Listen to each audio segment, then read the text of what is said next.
Good afternoon, ladies and gentlemen of the Board of Darwin Hospital. My name is Zoe Brind, and it is my pleasure to be here today to discuss with you the possibility of a learning and development program for nurses within your organisation. After conducting a training needs analysis, I have created a specific learning objective. The objective is that by the end of the training program, all nurses will be able to enter and recover patient records within 3 minutes whilst using the correct medical terminology at a rate of 98% accuracy. This learning and development program has been well designed, incorporating research and theories from well-respected theorists. A learning contract has been provided for trainees so that they can see exactly what needs to be achieved and by when, breaking large tasks down into smaller, more achievable ones. Gibbon suggests that learning outcome becomes more self-directed with the use of a learning contract.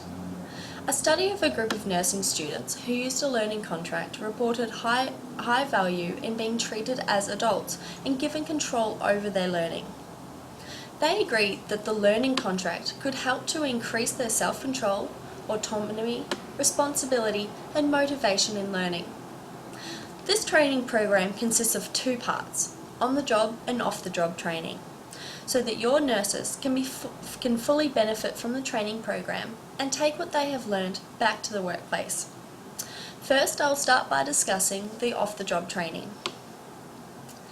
Blanchard and Thacker suggest that case studies, role plays, group discussions, simulations, and behaviour modelling have the highest effectiveness for technical skill knowledge.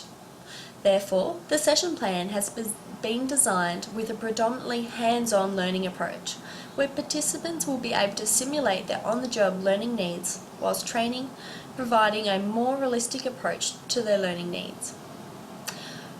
Rothwell and Kasnas state that the adults learn better with a multi-sense learning, as it increases interest, retention, and recall. They go on to say that visual intake makes up about 80% of learning, hearing about 10%, and unused senses actually distract from effective learning. Burke and Day recommend a combination of lectures, group discussions, and role plays to achieve long-lasting changes in behaviour. Therefore, using research from Blanchard and Thacker, Burke and Day, and Rothwell and Kansas, I have selected a combination of lectures, group discussions, and simulations for the off-the-job training component.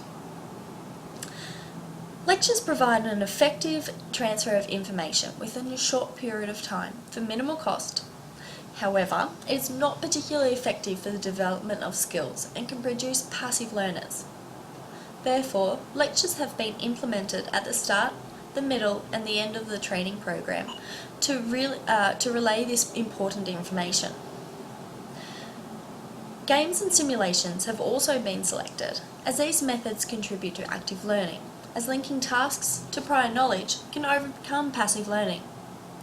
When well structured, games can provide situations chosen to develop behaviours or specific skills, such as using correct medical terminology.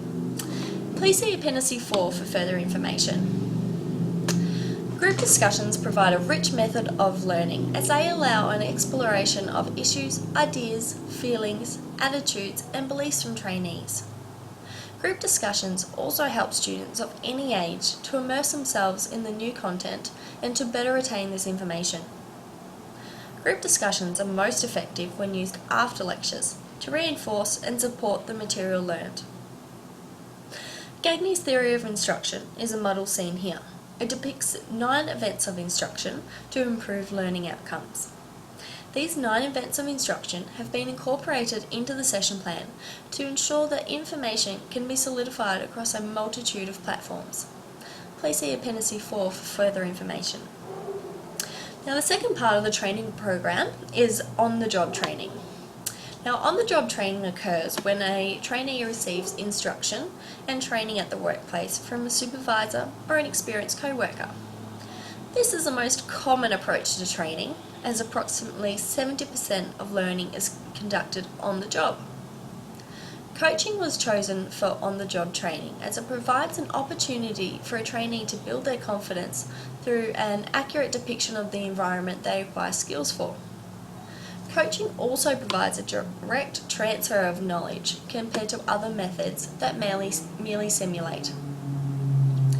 According to Blanchard and Thacker, coaching is the most effective training method for on-the-job training. On-the-job training is most misused when it has not been well planned or structured. People doing the training have no formal skills themselves to be a trainer. Therefore, Blanchard and Thacker recommend a structured, scheduled, managed approach to be most effective. Billett agrees, stating that key elements for success include an agreed upon plan and set of objectives, a work environment that is a training laboratory, all 4 phases carried out, and it is managed and monitored process. Billett provides a guide for workplace learning in 4 phases. Now these phases are modelling, coaching, scaffolding, and fading.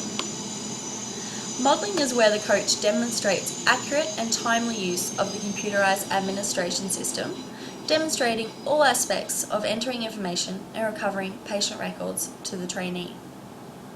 Coaching is where the trainee follows these steps demonstrated by the coach to accurately enter the information into the system and access records with assistance from the coach.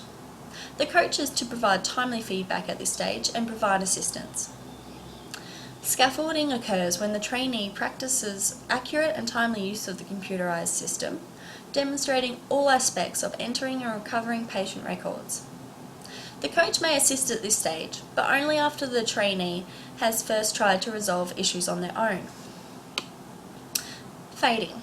At this final stage, the trainee demonstrates to the coach a comprehensive ability to enter and retrieve patient information with little to no coach guidance, relying on their own ability. Now, in summary of today's meeting, I have provided appendices of the hierarchy of learning objectives, a learning contract, session plan, cover sheet, and a program schedule, outlining the proposed learning and development program for your organisation. Now this wraps up my presentation for today, but before I go, I'd like to quickly mention that the trainee satisfaction scales provided in the appendices are there to gauge the effectiveness of the training program after completion. Thank you for taking the time to meet with me today. Please ask any questions that you'd like. Thank you.